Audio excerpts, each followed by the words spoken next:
Yes, hello everyone, welcome to the global world academy. आज हम लोग यहाँ पर कंप्लीट करने जा रहे हैं बायो को। और बायो में हम लोग एमपीटेट ग्रेड 1 का जो रीसेंट मेंस का एग्जाम हुआ है उसके कुछ एमसीक्यूज को सॉल्व करने वाले हैं। ठीक है, तो सेशन को बिल्कुल लास्ट तक देखिएगा क्योंकि हर एक क्वेश्चन के साथ बहुत सारी डिटेल आज हम लोग यहाँ पर डिस्कस करने वाले हैं। ओके, और बात की जाए कोर्सेज की तो कंप्लीट कोर्स यहाँ पर अवेलेबल है, कंप्लीट टेस्ट सीरीज यहाँ पर अवेलेबल है जिसमें आप एनरोल कर सकते हैं। और अधिक जानकारी के लिए आप हमें व्हाट्सएप के थ्रू कनेक्ट कर सकते हैं। अभी जितनी भी क्लासेस हो रही है एक बार उसके बारे में हम लोग डिस्कस कर लेते हैं। सुबह 6 बजे आपकी क्लास चल रही है, दिन में 2 बजे ऐप पर क्लास हो रही है, ठीक है, और शाम को 6 बजे फिर से आपकी लाइव क्लास रहती है। तो अभी 3 क्लासेस यहाँ पर चल रही है आपकी एमपीटेट ग्रेड 2 के लिए, उन्हें भी आप जरूर से ज्वाइन करिए। फर्स्ट क्वेश्चन आपकी स्क्रीन पर है, सभी यूकेरियोटिक एक कोशिकीय जीव कैसे संबंधित होते हैं? मतलब यूकेरियोटिक की भी कौन सी कैटेगरी होती है? अगर मैं सेल को डिवाइड करूं तो दो टाइप से कर सकते हैं, यूकेरियोटिक एंड प्रोकैरियोटिक। अब इसने यूकेरियोटिक पूछा है तो यूकेरियोटिक की फिर से दो कैटेगरी हो जाती है, जो एक कोशिकीय होते हैं और बहुकोशिकीय होते हैं। अब जो एक कोशिकीय जीव है उसमें कौन सी कैटेगरी आ जाएगी?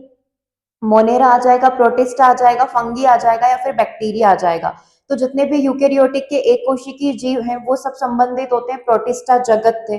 आंसर क्या हो जाएगा आपका? ऑप्शन नंबर बी यहाँ पर हो जाएगा। ठीक है, क्लियर है? देखो अभी अपन ना हर एक क्वेश्चन के साथ बहुत सारी डिटेल पढ़ रहे हैं, उसका मतलब ये है कि आप हर एक क्वेश्चन से एक एक टॉपिक को यहाँ पर कवर कर रहे हो। तो जितनी भी इंपॉर्टेंट चीजें लग रही है आप उनको जरूर से नोट करते हुए चलना। और पूरे ही क्वेश्चन जितने भी आज की क्लास में अपने हो पाएंगे सारे ही एमपी टेट ग्रेड 1 का बायो का जो पेपर है उसमें पूछे गए।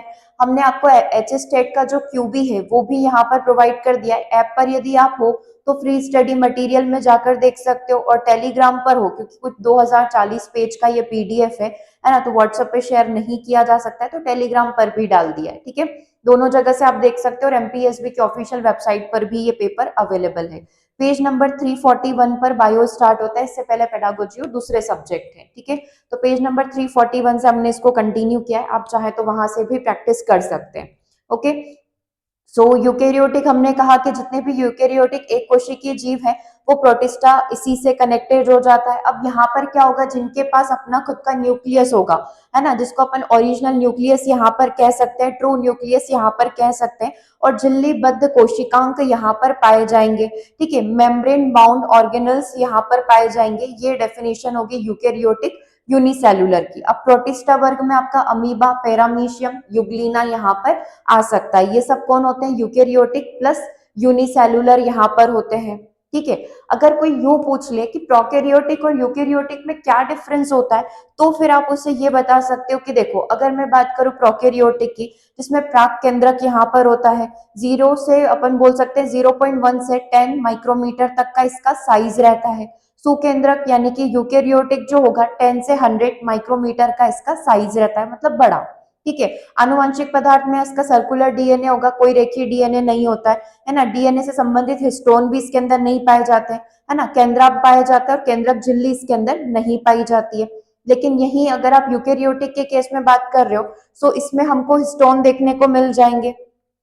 ठीक है, जिसमें हिस्टोन के अंदर ही डीएनए अणु लिपटे हुए रहते हैं। गुणसूत्र काफी लीनियर होता है और सुस्पष्ट यहाँ पर होता है, लेकिन केंद्रक झिल्ली इसके अंदर पाई जाती है, जैसे इसमें नहीं होती। लेकिन हम लोग बोल रहे हैं कि यूकेरियोटिक के अंदर खुद का अपना केंद्रक होता है ना, एक ट्रू केंद्रक आप इसको यहाँ पर कह सकते हो। साथ ही हम लोग क्या बोल रहे हैं कि झिल्ली बंद अंग यहाँ पर पाए जाते हैं। स्थिति आप देख सकते हो कि जो डीएनए पाया जाएगा, जो इनका कोशिका द्रव्य होगा उसी के अंदर डीएनए होगा, क्योंकि केंद्रक तो इनके पास है नहीं। और जो यूकेरियोटिक है इसमें सुस्पष्ट केंद्रक के अंदर ही डीएनए प्रेजेंट होता है। इसमें कोई झिल्लीबंद कोशिकांग नहीं होते, इसमें माइटोकॉन्ड्रिया, गोल्जी बॉडी, लाइसोसोम ये सब विद्यमान रहेंगे। किसके अंदर? सेल के अंदर। कोशिका भित्ति हमेशा पाई जाएगी और किसकी बनी हुई रहती है? पेप्टोग्लाइकेन की यहाँ पर बनी हुई रहती है। जंतुओं में तो कोशिका भित्ति नहीं पाई जाती है, लेकिन पादप और कवक में पाई जाती है, जो कि सेल्यूलोज और काइटिन की यहाँ पर बनी हुई हो सकती है। ठीक है, ये जो श्वसन करते हैं ये मीजोसोम के द्वारा करते हैं, ये सब माइटोकॉन्ड्रिया के द्वारा करते हैं। जनन इनका मोस्टली अलैंगिक होता है, जैसे बैक्टीरिया, साइनोबैक्टीरिया का आप देख सकते हो, जो कि नीले हरे शैवाल है। ठीक है, अलैंगिक प्रजनन मोस्टली ये यहाँ पर करते हैं। अब सुकेंद्रक जो होते हैं यूकेरियोटिक, ये दोनों ही प्रकार का करते हैं, लैंगिक भी करते हैं और अलैंगिक भी, सेक्सुअल असेक्सुअल दोनों ही करते हैं, है ना। प्रोटिस्टा, कवक, पादप प्राणी सब यूकेरियोटिक में ही आ जाते हैं। मतलब प्रोकैरियोटिक छोटा छोटा है, यूकेरियोटिक काफी ज्यादा बड़ा किंगडम आप कह सकते हो। नेक्स्ट क्वेश्चन को देखिएगा, पहला क्वेश्चन क्लियर हुआ, एक टॉपिक क्लियर हो गया। दूसरा क्वेश्चन, पांच जगत का जो वर्गीकरण है ये किस चीज पर आधारित है? तो फाइव किंगडम क्लासिफिकेशन हमारा आधारित है मोड्स ऑफ न्यूट्रिशन, यानी कि जो पोषण होता है उसके क्या क्या तरीके अवेलेबल है। किसने किया था? R H विटकर के द्वारा यहाँ पर किया गया था। पोषण का तरीका, कोशिका संरचना, शारीरिक बनावट, इन सब के हिसाब से हम लोग किसी भी जीव को यहाँ पर अलग अलग कैटेगरी से क्लासीफाई यहाँ पर कर सकते हैं। ठीक है, अगला क्वेश्चन देखिएगा, बाइनोमियल जो नोमेनक्लेचर है ये किसने दिया था? द्विनाम नामकरण पद्धति जो है, जैसे मनुष्य होमोसेपियंस हो गया, मैग्नीफेरा इंडिका हो गया, तो ये जो भी द्विनाम पद्धति है ये देने वाले कौन थे? कार्ल लिनियस थे। आंसर क्या हो जाएगा? ऑप्शन नंबर बी हो जाएगा। दो वंशनाम पद्धति का इन्होंने प्रयोग किया था, जिसमें एक को वंश दिया जाता है और दूसरा जो वर्ड होता है वो लेटर यहाँ पर होता है, हमारा जाति यहाँ पर होता है। ठीक है, तो जेंस प्लस स्पीशीज से मिलकर किसी भी व्यक्ति का नाम हमें, वैज्ञानिक नाम हमें यहाँ पर पता चलता है। ओके, चलिए, अच्छा है अगर ऐसे ही क्वेश्चन आ जाते, क्योंकि देखो बायो में बहुत ज्यादा टफ के चांसेस कम है, क्योंकि इन्होंने इतनी सारी यूनिट्स और इतने सारे टॉपिक्स दे रखे, मतलब पूरा 11th 12th में जो भी आपने बायो पढ़ा था एक भी टॉपिक को स्किप ना करते हुए उन्होंने हर एक टॉपिक को भी सिलेबस में मेंशन कर दिया है। ठीक है, तो हर एक चीज जो आपने बायो में पढ़ी है 11th 12th के सिलेबस के अकॉर्डिंग वो सारी ही चीजें पढ़नी है। ठीक है, अब ये एमपीटेड ग्रेड 1 का पेपर है और अगर इस किंगडम को आपने बहुत अच्छे से कर रखा है तो ये बहुत इजी क्वेश्चन है, मतलब इसमें इतना ज्यादा टाइम नहीं लग रहा है, तो आप बायो वाले तो टाइम बचा सकते हो, है ना। फिजिक्स केमिस्ट्री के लिए आपके पास बहुत अच्छा टाइम बच जाएगा उन क्वेश्चंस को सॉल्व करने का। सो प्रोटिस्टा जगत में सभी यूकेरियोटिक, एक बार थोड़ा सा जो अभी हमने प्रोटिस्टा पढ़ा था उसको थोड़ा सा और डिस्कस कर लेते हैं, है ना। देखो प्रोटिस्टा में सारे यूकेरियोटिक केंद्रक युक्त यहाँ पर आ जाएंगे और सारे एक कोशिकीय जीव आ जाएंगे। संरचना, विकसित केंद्रक कोशिकांग पाए जाते हैं। एग्जाम्पल आपने देख ही लिया, अमीबा, पैरामीशियम, यूग्लिना होता है। यूग्लिना सबसे इंपॉर्टेंट होता है क्योंकि ये पशुओं की तरह भी व्यवहार करता है प्लस प्लांट की तरह भी व्यवहार करता है, वो भी अपन आगे डिस्कस करेंगे। ठीक है, अन्य जगत से क्या भिन्नता है, क्योंकि मोनेरा जो है प्रोकैरियोटिक होते हैं और अकेंद्रक होते हैं, मतलब सुस्पष्ट केंद्रक नहीं पाया जाता है। कवक बहुकोशिकीय होते हुए यूकेरियोटिक्स होते हैं, जो भी ऑप्शन अभी आपको दे रखे थे उसमें। और जीवाणु जो है प्रोकैरियोटिक का ही एक हिस्सा है, हमको यूकेरियोटिक में ढूंढना था। ठीक है, क्लियर है। चलिए अगला क्वेश्चन देखिएगा, वानस्पतिक उद्यान प्रदान करते, जितने भी बॉटनिकल गार्डन है ये हमें क्या देते हैं? बॉटनिकल गार्डन्स वे गार्डन्स होते हैं जो मनुष्य के द्वारा बनाए गए हैं, है ना, जो प्रजातियां हैं उनको सुरक्षित करने के लिए, उनको सेव करने के लिए। तो क्या ये वन्य जीवों का प्राकृतिक आवास है? ये ब्यूटीफुल एरिया है for recreation, ex situ conservation है, किसके लिए? जर्मोप्लाज्म के लिए, यानी कि जनन द्रव्य का गैर स्थानिक संरक्षण है, या फिर उष्णकटिबंधीय पौधों का भंडार है। तो बॉटनिकल गार्डन बेसिकली जितनी भी प्रकार की औषधियां, जितनी भी पौधों की प्रजातियां वगैरह हमको मिलती है, हम लोग उन सबको एक जगह लाकर प्रिजर्व करते हैं ताकि जिस पर रिसर्च हो सके, या अगर किसी भी पौधे की आखिरी प्रजाति है तो उसको सेव करके रखा जा सके, तो वो होता है एक्स सीटू। इन सीटू का मतलब है कि जो जहां पर है उस एरिया को ही हमने सिक्योर कर लिया, प्रिजर्व कर लिया कि इस एरिया में कोई प्रवेश नहीं करेगा, यहाँ पर कोई भी प्लांट को हाथ नहीं लगाएगा, तोड़ेगा नहीं। वो होता है हमारा इन सीटू, जो जहां है उस जमीन को ही हम लोग सेव कर ले, सिक्योर कर ले उस पर्टिकुलर एरिया को। ठीक है, और एक्सीटू का मतलब होता है कि उनको अपनी जगह से उठाकर कहीं दूसरी जगह जो सेफ हो, जहां का एनवायरमेंट अच्छा हो, वहां ले जाकर रखना। ठीक है, चलिए अगला देखिएगा, नेक्स्ट क्वेश्चन, विषाणु का जो आवरण है, वायरस का जो कवर होता है, वायरस का जो एनवेलप होता है, उसको क्या कहा जाता है? वीरियन कहा जाता है, न्यूक्लियोप्रोटीन कहा जाता है, कोर कहा जाता है, या फिर कैप्सिड के नाम से जाना जाता है? करेक्ट आंसर क्या हो जाएगा? ऑप्शन नंबर डी, कैप्सिड के नाम से इसको यहाँ पर जाना जाता है। बेसिकली जो कैप्सिड होता है वो प्रोटीन का एक आवरण होता है जो विषाणु का जितना भी आनुवंशिक पदार्थ होता है उसको कवर करके रखता है, इसीलिए ये एनवलप है। जैसे आपके घर के जो लिफाफे होते हैं, एनवलप होते हैं, वो अंदर के पेशों को कवर करते हैं, तो यहाँ पर कैप्सिड क्या करेगा? अंदर जो भी आनुवंशिक पदार्थ, डीएनए वगैरह भरा हुआ है उस वायरस का, उसको अंदर छुपा कर रखेगा। ठीक है, और किसी से भी संक्रमण से ये बचाने की कोशिश करेगा। ठीक है, तो एक बार अपन इसका थोड़ा सा स्ट्रक्चर समझ लेते हैं, है ना, पूरी डिटेल समझ लेते हैं, किसने खोज करी, कब करी, क्या हुआ। ठीक है, तो एक वायरस का बेसिक स्ट्रक्चर अपन समझ सकते हैं, ऐसे कई सारे स्ट्रक्चर इसके अवेलेबल है, और बनावट में थोड़ा बहुत डिफरेंट हो सकता है ना, अलग अलग प्रकार के वायरस होते हैं तो बनावट उनकी थोड़ी बहुत अलग होती है, बट जो मोस्ट कॉमन चीजें हैं उसके बारे में हम लोग देख लेते हैं। सबसे पहले तो वायरस क्या है? वायरस एक प्रकार के सूक्ष्म जीव होते हैं, जीवित कोशिका पर ये निर्भर करते हैं, इसमें डीएनए या फिर आरएनए पाया जा सकता है। ठीक है, और क्या होता है, प्रोटीन का आवरण इसके अंदर रहता है जिसको हम लोग क्या बोलते हैं, कैप्सिड के नाम से जानते हैं। ठीक है, बेसिकली ये क्या होता है, एक एनवलप की तरह होता है जो अंदर का जो डीएनए पदार्थ है उसको सिक्योर करके रखता है। ठीक है, जितना भी आनुवंशिक पदार्थ है उसको सेव करके रखेगा और किसी भी प्रकार के संक्रमण से इसको बचाने की कोशिश करेगा। तो बेसिकली कैप्सिड क्या हो गया, प्रोटीन का आवरण यहाँ पर हो गया, है ना। हम लोग ये बोल सकते हैं प्रोटीन की कोटिंग यहाँ पर हो गई है, प्रोटीन का आवरण यहाँ पर हो गया। और ये क्या होती है, इसकी एक्सटर्नल कोटिंग होती है, बाहरी आवरण यहाँ पर होता है। ठीक है, और इनमें रिप्रोडक्शन जो होता है, प्रजनन कैसे होता है, जब ये जीवित कोशिकाओं के अंदर होते हैं उसी के माध्यम से ये क्या कर पाते हैं, प्रजनन यहाँ पर कर पाते हैं। तो ये जितने भी जीवित जीव हैं उसी के अंदर सरवाइव कर पाएंगे। सबसे पहले इसकी जो खोज करी थी वो कब करी गई थी, ये बड़ा सवाल है। सबसे बड़ी जो खोज है ना, 1892 में यहाँ पर करी गई थी। ठीक है, ये सन आप थोड़ा सा ध्यान रखेंगे। 1892 में जो रूसी वैज्ञानिक थे, वनस्पति शास्त्री दिमित्री इवानोव्स्की, उनके द्वारा यहाँ पर करी गई थी। ठीक है, और सबसे पहला एग्जाम्पल आप देखेंगे कि कहाँ से सबसे पहले खोजा गया था, तो तंबाकू में जो मोजेक वायरस होता है वहां से सबसे पहले हमें वायरस के बारे में पता चला था। ठीक है, तो ये वायरस से रिलेटेड कुछ बेसिक इंफॉर्मेशन होगी जिसको आप ध्यान रखेंगे। ठीक है, ये वायरस टू वायरस डिपेंड करता है कि किसकी लेयर इसकी यहाँ पर बनी हुई रहती है। जैसे यहाँ पर दे रखा है आपको ग्लाइकोप्रोटीन। ओके, क्लियर है यहाँ तक। तो ये हो गया वायरस का डिटेल। अभी हमसे क्वेश्चन में यही पूछा था कि इसकी जो बाहरी लेयर होती है, उसका जो आवरण होता है, उसको हम लोग क्या कहते हैं, कैप्सिड यहाँ पर कहते हैं। ओके, चलिए नेक्स्ट क्वेश्चन पर आ जाते हैं। नेक्स्ट क्वेश्चन को देखिएगा, 1 सेकेंड। नेक्स्ट क्वेश्चन बोल रहा है साइनोबैक्टीरिया वर्गीकृत होता है, तो साइनोबैक्टीरिया कौन सी कैटेगरी में आ जाता है, मोनेरा हो गया, एल्गी हो गया, फंगी हो गया, या फिर बैक्टीरिया हो गया। सिंपल सा क्वेश्चन है। साइनोबैक्टीरिया यानी कि जो नीले हरे शैवाल होते हैं वो मोनेरा कैटेगरी में आते हैं। प्रोकैरियोटिक जीव होते हैं। प्रोकैरियोटिक की क्या विशेषता है कि इसमें कोई भी ट्रू न्यूक्लियस यहाँ पर नहीं पाया जाता है, कोई भी कोशिका झिल्ली इसके अंदर नहीं पाई जाती है। ठीक है, अगला देखिएगा, पौधों और जंतुओं के बीच की कड़ी जो पौधों की तरह भी व्यवहार करेगा, एनिमल की तरह भी करेगा, वो कौन हो सकता है, युगलीना हो सकता है। ठीक है, क्योंकि युगलीना पौधों की तरह अपना भोजन स्वयं बनाता है और चलने के लिए इसके पास फ्लैगेला पाया जाता है। जैसे अमीबा फुटपाथ के थ्रू, है ना, सूडोपोडिया जो उसके थ्रू चलता है, वैसे युगलीना जो है फ्लैगेला के थ्रू यहाँ पर चलता है। तो ये दोनों की तरह व्यवहार करता है, इसीलिए इसको लिंकिंग, कनेक्टिंग लिंक यहाँ पर आप कह सकते हो। ठीक है, ये कुछ इस तरीके का ही होता है। न्यूक्लियस इसके अंदर पाया जाएगा, भोजन बनाने के लिए क्लोरोप्लास्ट होगा, चलने के लिए इसके पास इस तरीके से कोड़े की पूंछ, फ्लैगेला जिसे कहते हैं, वो पाई जाती है ना। ये आप देख सकते हैं, ये इसका आई स्पॉट होता है, और ये जो है अपना ये, ठीक है, ये होगा इसका वैक्यूलो यानी कि रिक्तिका। ओके, चलिए आगे देखते हैं ओजोन क्षयकारी पदार्थ कौन से होंगे। आंसर करिएगा, इसका आंसर क्या होना चाहिए। चार ऑप्शन आपके सामने है।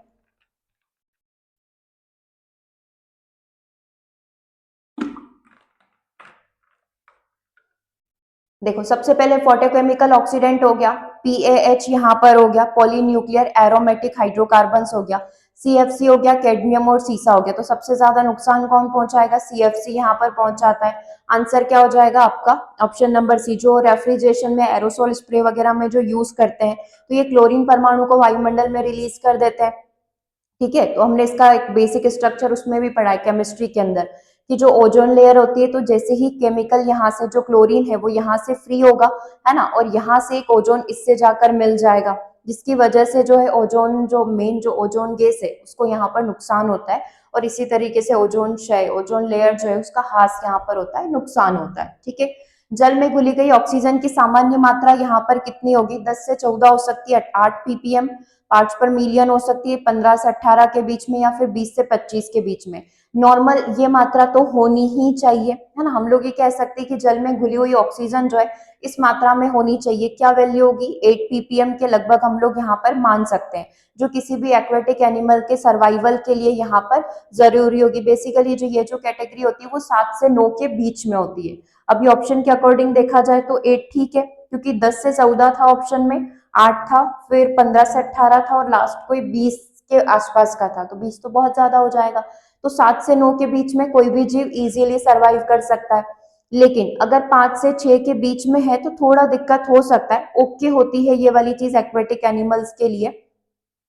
और अगर 2 से 4 के बीच में तो बहुत ही पुअर यहाँ पर है, इनका सर्वाइव करना मुश्किल हो जाएगा, ठीक है। और 0 से 2 के बीच में तो क्रिटिकल है, बहुत सारी मछलियां, छोटे छोटे जंतु जो है वो यहाँ पर मरना स्टार्ट हो जाएंगे, ठीक है।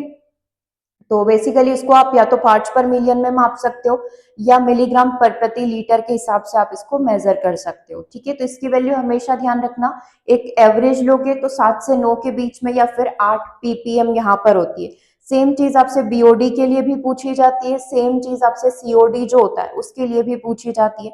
तो आगे आ रहे हैं वो वाले क्वेश्चंस भी, हम लोग उनको डिस्कस कर लेंगे। अगर आप पेपर से सॉल्व कर रहे हो एच एस टेट का, अगर आपने वो बुकलेट लिया हुआ है ना, डाउनलोड किया हुआ है, तो ये वाला क्वेश्चन जो है, मतलब जितने भी क्वेश्चन है, क्वेश्चन नंबर 31 से स्टार्ट हो रहा है, अभी अपन 42 पर आ चुके हैं, ठीक है। ये क्वेश्चन उस पेपर का 42 है। पूछा क्या गया है, तापमान नियमन की जो विफलता है, अगर टेम्परेचर फेल्यूर है तो किस चीज पर असर पड़ेगा, है ना। लू लगना, हीट क्रैम्प्स होना, गर्मी से थकावट हो जाना, एग्जॉस्ट हो जाना, या फिर गर्मी की वजह से बेहोशी आ जाना। तो अगर फेल्यूर ऑफ टेम्परेचर रेगुलेशन, मतलब आपकी बॉडी टेम्परेचर को अच्छे से रेगुलेट नहीं कर पा रही है, बहुत ज्यादा गर्मी है, तो हीट स्ट्रोक यहाँ पर हो सकता है, लू यहाँ पर लग सकती है, ठीक है। लू लगने की स्थिति तब होगी जब शरीर का तापमान नियंत्रण करने की क्षमता विफल हो जाती है, जिससे शरीर का तापमान 40 डिग्री सेल्सियस या 104 डिग्री फ़ारेनहाइट तक पहुंच जाता है। या बेसिकली अंगों को नुकसान भी पहुंचाता है, और समय पर नुकसान न मिले तो समय पर, मतलब अगर ट्रीटमेंट नहीं मिले तो ये चीज घातक भी यहाँ पर हो सकती है, ठीक है। तो हीट स्ट्रोक अपना आंसर हो जाएगा, जो कि गर्मी के मौसम में अक्सर देखने को मिलता है। अगला देखिएगा, organic waste in water is measured by, अगर किसी भी पानी में ऑर्गेनिक वेस्ट मिलाया गया है, कार्बनिक अशुद्धियां मिलाई गई है, तो वो कैसे मेजर की जाती है, बायोकेमिकल ऑक्सीजन डिमांड, ठीक है, बी और डी के थ्रू उसको यहाँ पर मेजर किया जाएगा, कि वो पानी में ऑक्सीजन के लेवल को मेजर करता है, ठीक है। बेसिकली कि उस पानी को प्योरीफाई करने के लिए हमें कितनी मात्रा में ऑक्सीजन की आवश्यकता पड़ेगी, इस चीज को हम लोग मेजर करते हैं बीओडी के थ्रू, ठीक है। कैसे टेस्ट किया जाता है, सबसे पहले तो वो देखा जाए कि 5 दिनों तक जिस पानी का अपन को बीओडी निकालना है, उसको 20 डिग्री सेल्सियस टेम्परेचर पर अंधेरे में रखकर ऑक्सीजन की खपत मापी जाती है, ठीक है, कि कितनी मात्रा में उसको ऑक्सीजन लग रही है। प्रदूषण का संकेतक, यानी कि अगर हाई बीओडी की जो वैल्यू अगर आपकी हाई निकल कर आई है, मतलब उसमें बहुत ही ज्यादा कार्बनिक प्रदूषण है, मतलब जो पानी दिया गया है टेस्ट के लिए उसमें सीवेज अशुद्धियां हैं, औद्योगिक अपशिष्ट मिला रखा है, कई सारे हानिकारक केमिकल हो सकते हैं। सामान्य बीओडी जो नॉर्मल रहता है वैल्यू 1 to 2 मिलीग्राम प्रति लीटर हो सकती है, प्रदूषित जल में ये वैल्यू 300 तक पहुंच सकती है, मतलब बीओडी की वैल्यू जितनी लो होगी वो उतना ही अच्छा होगा, ठीक है। बाकी के 4 ऑप्शंस और आपको दे रखे थे, उसका भी मीनिंग अपन एक एक करके देख लेते हैं, ठीक है। ये रहे आपके चारों ऑप्शन। अब इसमें देखो क्या क्या दे रखा है, एक तो अपकेंद्रण की मेथड यहाँ पर दे रखी है, सेंट्रीफ्यूगेशन की मेथड यहाँ पर दे रखी है। तो हम लोग करते हैं ना कि पदार्थों को उसके घनत्व के आधार पर अलग अलग करना, है ना, दूध को जो है अलग करना, क्रीम को अलग करना, वो इस मेथड के थ्रू कर सकते हो। अगला क्या बच रहा है आपका, क्रोमेटोग्राफी यहाँ पर बच रहा है, ठीक है। रासायनिक यौगिकों को अलग करने के लिए आप क्रोमेटोग्राफी का प्रयोग कर सकते हो। और इलेक्ट्रोफोरेसिस की प्रोसेस यहाँ पर क्या होती है, प्रोटीन डीएनए को, यहाँ पर प्रोटीन को अलग करना, डीएनए को अलग करना, वो इलेक्ट्रोफोरेसिस मेथड के थ्रू यहाँ पर किया जा सकता है, ठीक है। ओके, चलिए नेक्स्ट क्वेश्चन देखिएगा, जनसंख्या वृद्धि जो होता है इस पर निबंध किसके द्वारा लिखा गया था, तो माल्थस के द्वारा यहाँ पर लिखा गया था। कब लिखा गया था, थॉमस रॉबर्ट माल्थस ने 1798 में इसके निबंध लिखा था, जिसमें उन्होंने कहा था कि यदि जनसंख्या वृद्धि अनियंत्रित रही तो ये खाद्य आपूर्ति से अधिक हो जाएगी, जितना फूड हमको मिल रहा है उससे ज्यादा जनसंख्या हो जाएगी, जिससे अकाल और गरीबी यहाँ पर उत्पन्न हो सकती है। अगला देखिएगा, physiological capacity to produce offspring is called, संतति उत्पादन की शारीरिक उत्पादन क्षमता क्या कहलाती है, मतलब कोई भी जो जीव, कोई भी शरीर यदि किसी भी संतान को उत्पन्न कर सकता है तो वो उसका क्या कहलाता है, बायोटिक पोटेंशियल यहाँ पर कहलाता है, जैविक क्षमता यहाँ पर कहलाता है, ठीक है। किसी प्रजाति की अधिकतम प्रजनन क्षमता को दर्शाती है जब परिस्थितियां अनुकूल होती है, यह जन्म दर, उत्तरजीविता यानी कि सर्वाइवल रेट और प्रजनन आवृत्ति पर निर्भर करती है। ओके, चलिए अगला देखिएगा, बिना जड़ वाला क्षैतिज तना क्या कहलाता है। देखो ये जो क्वेश्चन बिल्कुल हमने जैसा पेपर में दे रखा था एज इट इज इनको लाइन से हमने रखा है। तो आपने देखा पहले कुछ क्वेश्चन सेल से हो गए, फिर कुछ क्वेश्चन ये दो जनसंख्या वाले हो गए, फिर अब जो क्वेश्चन आ रहे हैं वो जड़ वाले आ जाएंगे, फिर कुछ क्वेश्चन फूल वाले आ जाएंगे, तो इन्होंने बिल्कुल लाइन से पूछ रखे हैं, मतलब इन्होंने हर एक टॉपिक को एग्जाम में कवर किया है। तो आप भी हर एक टॉपिक को अच्छे से पढ़िएगा कि हर एक टॉपिक से एक एक क्वेश्चन आपका बन जाएगा, ठीक है। चलिए, तो बिना जड़ वाला क्षैतिज तना जिसके जड़ नहीं होती है, क्रीपर, ट्रेलर, रनर या फिर ऑफसेट यहाँ पर कहलाता है। तो ये सारे क्या होते हैं, अलग अलग प्रकार से पौधे के निकलने के तरीके होते हैं, ठीक है। क्रीपर नॉर्मल तो आपने ये चीज तो पढ़ी रखी है। क्रीपर का मतलब क्या होता है, जैसे कि आपने अपने घर में कई सारी सब्जियां लगाई है, ककड़ी वगैरह, तो वो सब क्या चलती है, बेल पर चलती है, तो उसे हम लोग लता या फिर क्रीपर कहते हैं, ठीक है ना। जैसे कि खरबूजे, कद्दू वगैरह की चलती है, जो कि बिना किसी सहारे के भी यहाँ पर चल सकती है, ठीक है। अब दूसरा देखिएगा, ट्रेलर क्या होता है। ट्रेलर वह प्रकार का क्षैतिज तना होता है। अब ये जो तना होगा, इसको तो सहारे की जरूरत पड़ती है क्रीपर को। अब ट्रेलर जो होगा, बिना किसी, बोल सकते हैं कि वह क्षैतिज तना होता है जो भूमि के साथ बढ़ेगा, मतलब इसको सहारे की जरूरत नहीं होती, ये भूमि पर ही क्या करता है, बढ़ना स्टार्ट कर देता है। लेकिन इसमें नियमित अंतराल पर जड़ें नहीं होती है। क्रीपर तो अपने आप में पूरा अलग हो गया है ना, बिना जड़ वाला क्षैतिज तना बोला है। तो क्रीपर तो अपने आप में एक लता है, आप उसको तना नहीं कह सकते, ठीक है। तो ये तो अलग कैटेगरी होगी। ट्रेलर क्या है, ट्रेलर एक तरीके से तना है, लेकिन ये जमीन पर हॉरिजेंटल बढ़ता है, लेकिन इसमें जड़ें नहीं होती है। दैट्स वाई ये क्या हो जाएगा, आपका आंसर हो जाएगा। अब क्या क्या बच रहा है, एक रनर बच रहा है और दूसरा आपका बच रहा है ऑफसेट। अब ये रनर क्या होता है, ठीक है, रनर क्या होता है और ऑफसेट क्या होता है, इसको अपन थोड़ा सा यहाँ पर समझ लेते हैं। बेसिकली ये क्या होता है, अलग अलग तरीके से, जैसे एक पौधे की यहाँ पर ग्रोथ हुई है, ठीक है, तो अगले ही थोड़ी सी दूरी पर एक तना यहाँ से निकलेगा और वापस एक नए पौधे की ग्रोथ स्टार्ट हो जाएगी, ठीक है, और वापस जमीन में से ये जड़ लेकर एक नया पौधा उत्पन्न हो जाएगा। तो इस तरीके से बनते हैं हमारे रनर और ऑफसेट, ठीक है। एक एक करके चारों के बारे में अपन देख लेते हैं। क्रीपर अभी आपको समझ में आ गया, ट्रेलर आपको समझ में आ गया, ट्रेलर क्या होता है, ठीक है। जैसे कि आप देख रहे हो, स्ट्रॉबेरी की कुछ किस्में यहाँ पर आप ट्रेलर में कंसीडर कर सकते हो, जिसमें तना जो है क्षैतिज रूप से यहाँ पर फैलता है। तीसरा जो है आपका रनर है, ठीक है। रनर कई तरीके के नोट्स और एंटी नोट्स को यहाँ पर उत्पन्न करता है, जिसमें जड़ें भी बनती है, जिसमें आप दूब घास को ले सकते हो, ठीक है। मतलब कि पौधा जो होगा, साथ के साथ क्या करेगा, तने के साथ ही जड़ें, अगर वो जमीन से अटैच है तो जड़ें निकालना स्टार्ट कर देगा। ऑफसेट छोटे आकार का पार्श्व पर्वत तंत्र इसके अंदर होता है, मुख्य तने से ये निकलता है, छोटे पौधे का ये निर्माण करता है। जलकुंभी और पिस्टिया को आप इसके अंदर ले सकते हो। ये होता है ऑफसेट, छोटा पौधा ये रहेगा, मुख्य तने से ये निकलेगा और वापस से नए छोटे छोटे पौधों का ये निर्माण कर सकता है। ओके, तो इसमें भी जड़ तंत्र अपना पाया ही जाएगा। अगला देखिएगा, कैम्बियम पार्श्व विभाज्योतक होता है, क्योंकि यह क्या करता है, cambium is lateral meristematic because of gives lateral branches, क्योंकि ये पार्श्व शाखाएं बनाता है, तने को ये मोटा करता है, लंबाई को बढ़ाता है, ये लंबाई व मोटाई दोनों को बढ़ाता है। तो देखो, हमारे पास प्राइमरी ग्रोथ और सेकेंडरी ग्रोथ होती है। प्राइमरी ग्रोथ का मतलब होता है लंबाई में वृद्धि करना, ठीक है, और सेकेंडरी ग्रोथ का मतलब होता है उसकी तने की मोटाई बढ़ाना। हम लोग क्या चाहते हैं कि हमारा पेड़ लंबा हो, जल्दी जल्दी ग्रोथ करके वो बड़ा हो जाए। साथ ही हम लोग ये भी चाहेंगे कि उसका जो तना है मोटा हो, ताकि वो मजबूती को प्रदान कर सके। तो जो बेसिकली कैम्बियम होता है, ये क्या करता है, हमारे तने को मोटा करने की कोशिश करता है, ठीक है, जो हमारी सेकेंडरी ग्रोथ के लिए रिस्पॉन्सिबल होता है। प्राइमरी ग्रोथ का मतलब होता है लंबाई में वृद्धि होना, है ना, थोड़ा बोल सकते हैं ना कि ग्रोथ यहाँ पर होना, ठीक है, और सेकेंडरी में हो जाएगा कि उस तने का मोटा होना, जो तने और जड़ों की मोटाई को बढ़ाएगा।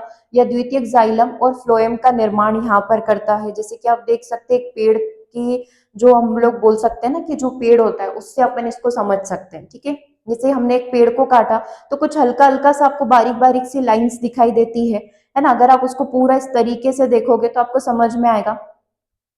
ये सबसे बाहरी लेयर होती है, जिसको हम लोग क्या बोलते हैं, एपिडर्मिस यहाँ पर कहते हैं, ठीक है। ये सबसे बाहरी लेयर हो गई। ये जो चीज होती है इस प्रकार से बना हुआ रहता है, इसको कॉर्टेक्स कहा जाता है। ये वाली चीज पेरिसाइकल यहाँ पर कहलाती है। इसका यूज अभी अपन देख लेंगे, पेरिसाइकल करती क्या है।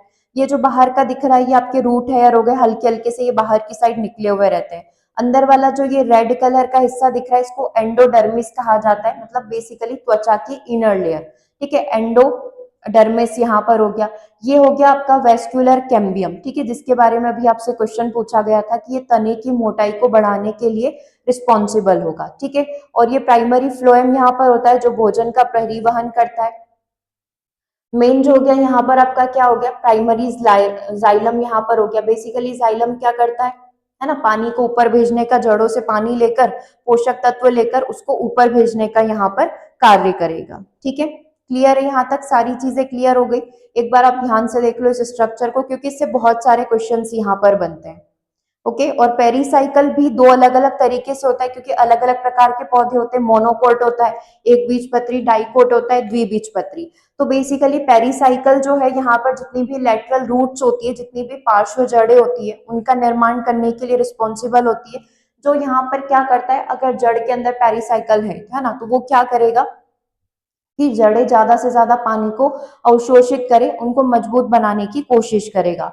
और जितने भी प्रकार के जो द्विबीजपत्री होते हैं, डाइकोट्स यहाँ पर होते हैं, उसमें पेरीसाइकिल क्या करता है, इस कैम्बियम को, वेस्क्यूलर कैम्बियम को बनाने के लिए, इस वेस्क्यूलर कैम्बियम की ज्यादा से ज्यादा ग्रोथ हो, इसके लिए रिस्पॉन्सिबल होता है, ताकि आपका तना क्या हो पाए, मोटा हो पाए। तो बेसिकली पेरीसाइकिल इंप्रूव करता है कैम्बियम को, और कैम्बियम इंप्रूव करता है उस तने की मोटाई को। ठीक है, और ये प्रोटेक्ट भी करता है, अंदर के हिस्सों को प्रोटेक्ट कर रहा है कौन, पेरीसाइकिल। जितने भी अंदर अपना जाइलम है ना, फ्लोएम है, इन सबको प्रोटेक्ट कौन करता है, पेरीसाइकिल यहाँ पर करता है, ताकि जो हमारे जितने भी संवहनी ऊतक है, उनको किसी भी प्रकार का नुकसान नहीं हो। और कुछ पौधों में पेरीसाइकिल यहाँ पर स्टार्च को स्टोर करने का भी कार्य करता है। जो भोजन ये बना रहे हैं, है ना, जितने भी पोषक तत्व है ना, वो किसके अंदर स्टोर हो जाते हैं, पेरीसाइकिल के अंदर आकर स्टोर हो जाते हैं। ये कुछ पौधों में हो सकता है, सब में नहीं।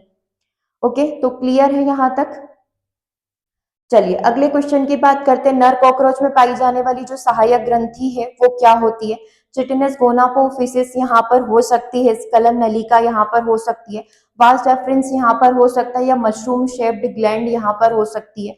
तो जो सहायक ग्रंथि यहाँ पर होती है, एसेसरी ग्लैंड्स यहाँ पर होती है, वो अपनी मशरूम शेप्ड होती है। नाम ऐसा क्यों दिया गया है? क्योंकि मशरूम के शेप की ही होती है। ठीक है, बेसिकली हम लोग ये देख सकते हैं कि शुक्राणु को पोषण प्रदान करने का ये कार्य करती है, और पदार्थों का स्त्राव यहाँ पर करती है। कुछ इस तरीके से ये अपीयर होती है ना, ये होती है मशरूम ग्लैंड। ठीक है, ये वास डिफरेंस जो अभी आपको ऑप्शन नंबर सी के अंदर दे रखा था।